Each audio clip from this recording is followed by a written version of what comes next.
आज गुरुवार को हरियाणा के मुख्यमंत्री मनोहर लाल खट्टर ने बतौर वित्त मंत्री गठबंधन सरकार का चौथा बजट पेश किया। मुख्यमंत्री मनोहर लाल खट्टर ने विधानसभा में अपना चौथा बजट रखा। हरियाणा के 2023 व 24 बजट की घोषणा करते हुए मुख्यमंत्री मनोहर लाल ने कहा कि इस बार 1,83,950 रुपये का बजट में प्रस्ताव किया है। ये पिछले वर्ष की अपेक्षा 11.6% की वृद्धि है। खास बात ये कि इस बार हरियाणा के लोगों पर कोई नया टैक्स नहीं लगा है। विधानसभा में सीएम खट्टर ने अपने अभिभाषण से बजट पेश करने की शुरुआत की। सीएम खट्टर ने कहा, हम अपनी उपलब्धियों को सूचित करते हुए नए हरियाणा के विकास की नई बुलंदियों पर लेकर जाएंगे। हरियाणा के लिए ये गर्व की बात है कि वर्ष विकास दर 7.1 रहने का अनुमान है। विजन 2030 हमारी प्रतिबद्धता को दर्शाता है। हम एक ऐसा राज्य बनाना चाहते हैं जहां खेतों में पैदावार हो, विकास का पहिया घूमे, युवाओं में गर्व की भावना हो, महिलाएं सुरक्षित महसूस करें। सबका साथ सबका विकास का आदर्श इस बात को दर्शाता है कि विकास को हासिल करने में किसी को भी वंचित नहीं रहने देंगे। सीएम खट्टर ने कहा कि बजट का आधार जो प्राप्त न हो उसे प्राप्त करना, जो प्राप्त करना उसे संरक्षित करना और जो संरक्षित हो गया है उसे समानता के आधार आवंटित करना है। आज सीएम खट्टर ने अपनी सरकार का चौथा बजट पेश किया। इस बजट में किसान से लेकर युवा सभी का ध्यान रखा गया है। आइए जानते हैं बजट में किस क्षेत्र को क्या मिला। 20,000 एकड़ क्षेत्र में प्राकृतिक खेती का लक्ष्य। चौधरी चरण सिंह हरियाणा कृषि विश्वविद्यालय हिसार, हरियाणा कृषि प्रबंधन एवं विस्तार प्रशिक्षण संस्थान जींद और सिरसा जिले के मंडियाना में प्राकृतिक खेती के 3 प्रशिक्षण केंद्र स्थापित किए जाएंगे। कृषि गतिविधियों में ड्रोन को अपनाने के लिए 500 युवा किसानों को ड्रोन संचालन का प्रशिक्षण दिया जाएगा। ढैंचा की खेती के लिए सरकार 720 रुपये प्रति एकड़ की दर से लागत का 80% वहन करेगी। धान की सीधी बिजाई के अधीन 2 लाख एकड़ क्षेत्र लाने का लक्ष्य। पराली की खरीद के लिए 1,000 रुपये और पराली प्रबंधन से संबंधित खर्चों को पूरा के लिए नामित एजेंसी को 1,500 रुपये प्रति टन देंगे। करने ग्रीष्मकालीन मूंग की खेती के अधीन 1 लाख एकड़ से अधिक क्षेत्र लाने का लक्ष्य।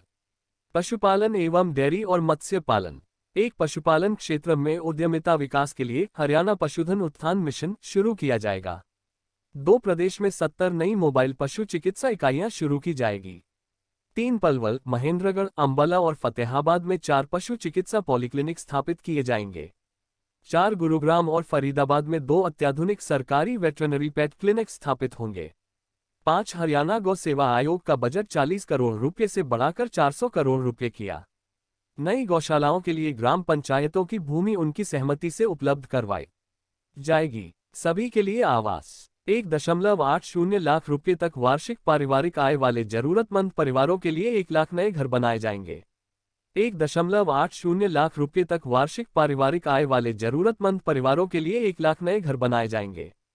युवा सशक्तिकरण और उद्यमिता। 2 लाख बेरोजगार युवाओं को कौशल प्रशिक्षण प्रदान करने के लिए 250 करोड़ रुपये का प्रावधान।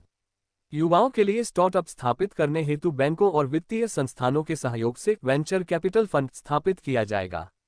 वेंचर कैपिटल फंड के लिए 200 करोड़ रुपये का कोष बनाया जाएगा।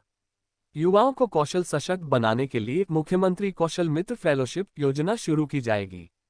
हर वर्ष लगभग 5,000 युवाओं को प्रशिक्षण देने के लिए श्री विश्वकर्मा कौशल विश्वविद्यालय में कौशल केंद्र स्थापित किया जाएगा। कौशल विकास के लिए 50 राजकीय विद्यालयों और बहुतकनीकी संस्थानों में कौशल स्कूल शुरू किए जाएंगे।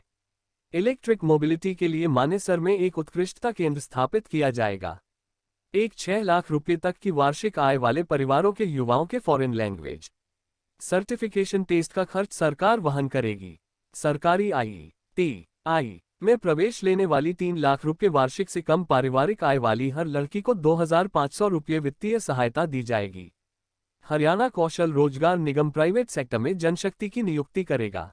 ग्रुप C और ग्रुप D के लिए कॉमन पात्रता परीक्षा के माध्यम से 65,000 से अधिक नियमित पदों पर भर्ती की जाएगी।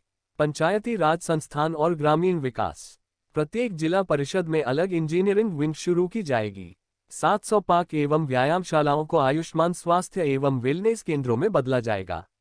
गांवों में 1,000 नई पार्क एवं व्यायामशालाएं स्थापित की जाएगी। 1,000 ग्राम पंचायतों में पुस्तकालय खोले जाएंगे। ग्राम पंचायत भवनों में 468 उच्च सुविधाओं वाले जिम्नेजियम और 780 महिला सांस्कृतिक केंद्र स्थापित किए जाएंगे। 750 ग्राम पंचायतों में स्ट्रीट लाइटें लगाई जाएंगी। प्रधानमंत्री कृषि सिंचाई योजना के तहत 9 परियोजनाएं अगले 5 वर्षों में भिवानी, चरखी दादरी, गुरुग्राम, महेंद्रगढ़ और यमुनानगर में लागू की जाएगी। ग्राम पंचायतों में ठोस अपशिष्ट प्रबंधन संयंत्र लगाए जाएंगे। शहरी विकास, शेष पात्र अनधिकृत कॉलोनियों को नियमित किया जाएगा। दिव्य नगर योजना के तहत 500 करोड़ रुपए खर्च किए जाएंगे। बड़े शहरों में सीवरेज के बुनियादी ढांचे में सुधार के लिए 200 करोड़ रुपए की राशि अलग से खर्च की जाएगी। नगर निगमों व परिषदों में 1000 नागरिक सुविधा केंद्र स्थापित किए जाएंगे। राष्ट्रीय स्तर पर अपनी श्रेणी में शीर्ष 50 में स्थान पाने वाली पालिकाओं में सफाई, नगर एवं ग्राम आयोजना, विवादों का समाधान योजना के तहत 2000 करोड़ रुपए के ब्याज बकाया की छूट प्रदान की जाएगी। लैंड पूलिंग स्कीम के तहत 10 शहरों और कस्बों में आवासीय सेक्टरों और 10 क्षेत्रों में औद्योगिक सेक्टर विकसित किए जाएंगे। सोनीपत मेट्रोपॉलिटन डेवलपमेंट अथॉरिटी की स्थापना की जाएगी। फरीदाबाद और सोनीपत में रेनी वेल सिस्टम पर आधारित और गुरुग्राम में नहर के पानी से नई जल आपूर्ति वृद्धि परियोजनाएं शुरू की जाएंगी। रेजांगला चौक से इंदिरा गांधी अंतर्राष्ट्रीय हवाई अड्डे तक 3 नई मेट्रो लिंक परियोजनाएं शुरू की जाएंगी।